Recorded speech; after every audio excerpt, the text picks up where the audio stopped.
স্বাগতম সবাইকে। অষ্টম শ্রেণীর আমরা আজকে সূত্রের সাহায্যে গুণ করা শিখাবো। তার জন্য যে আমরা বেসিক পর্বে এর আগের পর্বে যে সূত্রগুলো কই থেকে আসছে এটা বের করছি, এই পর্বে আর আমরা দেখাবো না।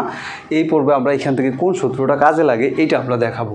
সূত্রের সাহায্যে গুণফল নির্ণয় করতে বলছে, তাহলে আমরা এটা যদি সূত্রের সাহায্যে গুণ করি, সরাসরি গুণ করলে হবে না। তো সূত্রের সাহায্যে গুণ করার জন্য আমরা এটাকে এইভাবে লিখব,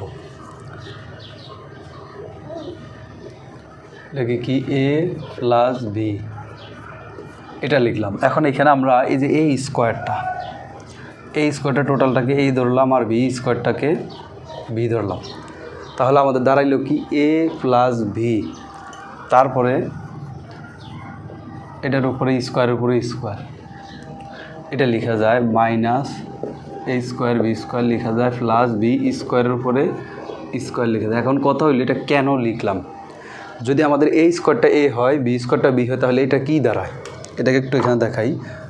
a প্লাস বি হইল, আবার এইটা কি এর উপর আছে, তাহলে স্কোয়ার, এটা টোটালটাই ধরছি, তাহলে উপরে স্কোয়ার আছে মাইনাস a, এটা বি, এটার a এটা বি প্লাস হইলো কি বি এর উপরে স্কোয়ার, তাহলে কি হয় a plus B a square minus A B plus B square. এখানে সূত্রে এখানে কোনটার সাথে মিল আছে দেখি, a প্লাস বি, এই যে এটা a plus B a square minus A B plus B square, এই যে এটা কিছু সূত্র a কিউব প্লাস বি কিউবের। তো আমরা এখানে বসাবো a cube plus B cube, কী বসাবো a cube plus B cube, a হইল এইটা, তার মানে এটার উপরে কিউব আর এটা হইলো বি, বি এর উপরে কিউব, তো a স্কোয়ারের উপরে কিউব প্লাস বি স্কোয়ারের উপরে কিউব, তাহলে কি আসতেছে a to the power 6 plus B to the power 6, কারণ পাওয়ারের উপরে পাওয়ার থাকলে পাওয়ারগুলো গুণ হয়। এটা একেবারে সহজেই করা হইলো।